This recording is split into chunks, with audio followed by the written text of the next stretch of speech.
Hello दोस्तों, यदि आप हमारे चैनल से नए जुड़े हैं तो हमारे चैनल एवी लाइव को सब्सक्राइब जरूर करें और अपने दोस्तों में शेयर करें। ओम हिम कालिकाय नमः। ओम हिम कालिकाय नमः। ओम हिम कालिकाय नमः। यूपी के रहने वाले गढ़ा परिवार खुशहाली से अपना जीवन बिता रहे थे। गढ़ा परिवार के बड़े बेटे जगत धार्मिक स्वभाव के थे। हमेशा पूजा पाठ करना, भगवान की आराधना करना, ये उनका रोज का काम था।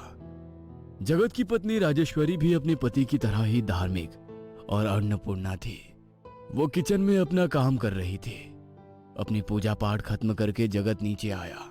राजेश्वरी, नाश्ता तैयार है क्या? जी हाँ, अभी लाई। थोड़ी देर में राजेश्वरी ने टेबल पर नाश्ता लगा दिया। दोनों नाश्ता कर ही रहे थे कि बाहर दरवाजे से एक आवाज आई। भैया भाभी, मैं आ गया। चेतन को सामने देख जगत और राजेश्वरी दोनों ही खुश हो गए। चेतन मुंबई में पढ़ाई के लिए गया था। अरे चेतन, तुम यहाँ कैसे? ना कोई फोन ना मैसेज। देवर जी, पहले बता देते कि आप आने वाले हैं तो आपके लिए कुछ मीठा बनाकर रखती। भाभी, आपने जो भी बनाया होगा वो अच्छा ही होगा। अब जल्दी से नाश्ता दो, बहुत भूख लगी है। राजेश्वरी ने भगवान का प्रसाद पहले सबको दिया। जगत ने प्रसाद खाया। राजेश्वरी ने जैसे ही चेतन के हाथ पर प्रसाद रखा, प्रसाद उसके हाथों से छूट गया। सॉरी भाभी, ये गलती से गिर गया। ऐसा कहकर चेतन ने अपनी नाश्ते की प्लेट उठाई और वो अपने कमरे में चला गया। अंदर जाकर उसने देखा कि उसका हाथ काला नीला पड़ गया है और उसके हाथ पर जख्म भी हुई है, मानो किसी ने जलता हुआ कोयला हाथ में रखा हो। रात के वक्त जब राजेश्वरी चेतन को खाना खाने के लिए बुलाने गई तो चेतन ने दरवाजा नहीं खोला। देवर जी, दरवाजा खोलिए, नीचे खाना खाने आ जाइए, आपके भैया इंतजार कर रहे हैं। भाभी, मुझे भूख नहीं है, आप जाइए और खाना खा लीजिए। चेतन की बात सुन राजेश्वरी को थोड़ा अजीब लगा। वो नीचे आ गई। अगले दिन जब चेतन नीचे आया तो उसके बदन में बहुत दर्द हो रहा था। क्या हुआ चेतन, तुम ठीक तो हो? हाँ भैया, मैं ठीक हूँ, बस थोड़ा सर दर्द और बदन दर्द हो रहा है। चेतन, जब मैं माँ काली की आरती कर रहा था तो तुम्हारे कमरे से चीख की आवाज सुनी। चीख की आवाज मेरे कमरे से? नहीं तो, मैं तो बाथरूम में था। हाँ, वो टीवी ऑन था, शायद उसकी आवाज आई होगी आपको। चेतन ने फटाफट नाश्ता किया और वो घर से निकल पड़ा। उसी वक्त उसे एक कॉल आया कि उसे एक बड़ी कंपनी में जॉब ऑफर हुई है और सैलरी भी बहुत अच्छी है। उसने ये खबर अपने परिवार को दी। सब बहुत खुश हुए। अगले दिन जगत को पता चला कि जिस प्रॉपर्टी को वो खरीदना चाहता था उसी प्रॉपर्टी का मालिक उसे चेतन को बेचने के लिए तैयार है, वो भी चेतन की कही कीमत पर। क्या बात है, मेरे तो भाग्य ही खुल गए। अब मैं कुछ भी कर सकता हूँ। चेतन पर जैसे उसकी इच्छाएं हावी हो गई हो, लेकिन वो काला साया। ये मत भूलो कि ये सब तुम्हें मेरी वजह से मिल रहा है। अब तुम्हें भी मेरी इच्छा पूरी करनी होगी। नहीं भूला हूँ। उस रात चेतन देर रात तक घर वापस आया। वो घर के अंदर गया और उसने बैग में से एक पोटली निकाली। उसमें जो राख थी वह हाथ में लेकर घर के हर एक कोने में फूंकने लगा। कुछ पल के लिए पूरे घर में धुआं धुआं हो गया और फिर सब नॉर्मल हो गया। चेतन वापस अपने कमरे में गया। तभी उसके पीछे एक औरत का काला साया। तुमने जो कहा मैंने वैसा ही किया, अब तो मुझे छोड़ दो।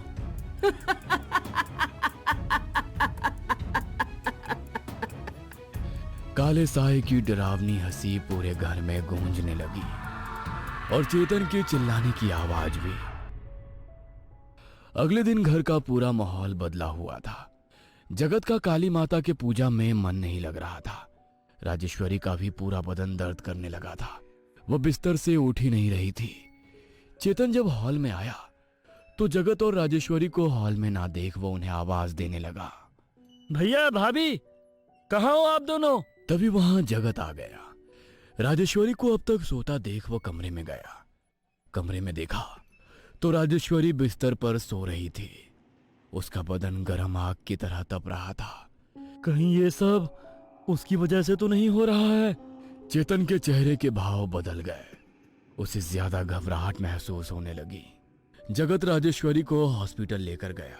उसी दिन आधी रात को चेतन घर से बाहर निकला और घाटी नाम के शमशान के पास पहुंचा और जोर जोर से किसी को आवाज देने लगा।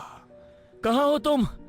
मैं आ गया हूँ, मुझे तुमसे बात करनी है, सामने आओ। तुम ऐसा नहीं कर सकती, ये सब करने के लिए तो मैंने तुम्हें नहीं बुलाया था। हंसना बंद करो और मेरे सामने आओ। तभी एक औरत का काला साया चेतन के सामने आया और उसने चेतन का गला दबाया और उसे जमीन से कुछ फीट ऊपर उठाया। अगर तुम अपने मन की करना चाहते हो तो तुम्हें भी मेरी इच्छाओं को पूरा करना होगा, नहीं तो उसका अंजाम तुम जानते हो। भूतनी ने चेतन को जमीन पर पटका और वहां से गायब हो गई। चेतन जब वापस आया तो उसने देखा कि उसके भाई की तबीयत भी बहुत खराब हो रही है और उसकी भाभी बेवजह रोती जा रही है। चेतन ने राजेश्वरी को चुप कराने की बहुत कोशिश की मगर कोई फायदा नहीं हुआ। पता नहीं ये क्या हो रहा है हमारे परिवार के साथ। कौन से पाप की सजा दे रही है माँ काली हमें। भैया, आपने कभी कोई पाप नहीं किया है, शायद हमारे नसीब में ही ऐसा लिखा हो। मुझे मेरी चिंता नहीं है चेतन, लेकिन तुम्हारी भाभी अजीबोगरीब बर्ताव करने लगी है।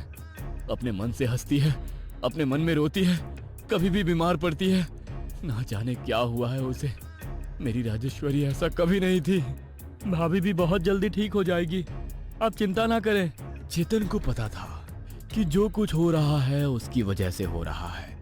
कुछ ही हफ्ते में ही गड़ा परिवार की तस्वीर ही बदल गई।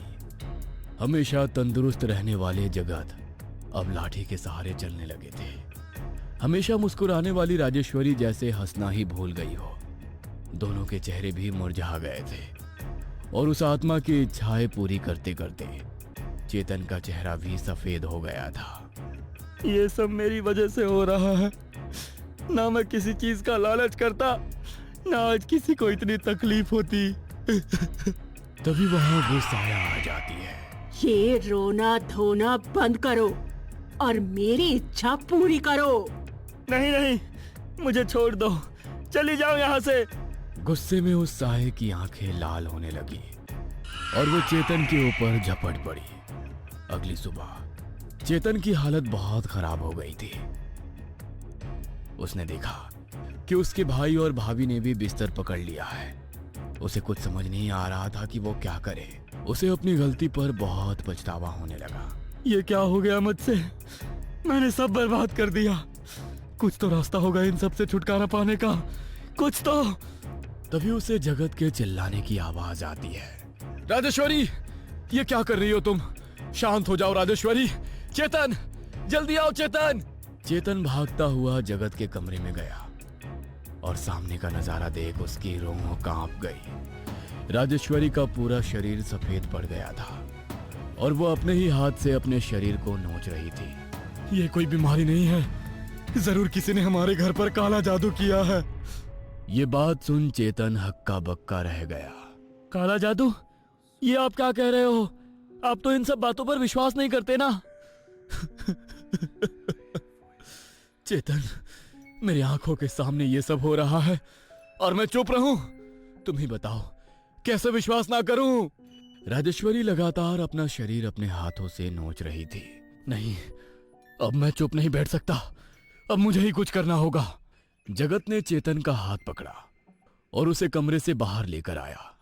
कमरा बाहर से बंद किया और एक तांत्रिक के पास गए। तांत्रिक के अंदर जाते ही उन्होंने देखा कि तांत्रिक बाबा साधना में लीन थे। उनके बाजू में चारों ओर एक घेरा बना हुआ था। जगत तो घेरे के अंदर चला गया, लेकिन चेतन ने जैसे ही घेरे के ऊपर पांव रखा, उसका पांव आग से जल गया। क्या हुआ चेतन? यहां आओ। नहीं भैया, मैं यहीं ठीक हूँ। बोलो, क्यों आए हो यहाँ? जगत ने अपनी आप बीती तांत्रिक को सुनाई। तांत्रिक को थोड़ा गुस्सा आया। वो कोई साधारण शक्ति नहीं है, महाशक्तिशाली महाकाय शाकिनी है। लेकिन वो हमारे पीछे क्यों पड़ी है बाबा? हमने क्या किया है? ये तो तुम अपने छोटे भाई से ही पूछ लो कि ये तुम्हारे घर में क्या कर रही है। चेतन का नाम सुनकर जगत सुन्न हो गया। उसे यकीन नहीं आ रहा था कि उसके भाई ने ये सब किया है। तांत्रिक बाबा ने बताया कि शाकिनी को वश में करने की ताकत उसमें नहीं है। क्या लगता है दोस्तों, क्या जगत अपने परिवार को बचा पाएगा या चेतन के लालच की सजा पूरे परिवार को मिलेगी? अगर आपको ईविल आई चैनल की स्टोरी अच्छी लगी तो लाइक शेयर जरूर करना और अगले पार्ट के लिए कमेंट जरूर करना। हेलो दोस्तों, यदि आप हमारे चैनल से नए जुड़े हैं तो हमारे चैनल ईविल आई को सब्सक्राइब जरूर करें और अपने दोस्तों में शेयर करें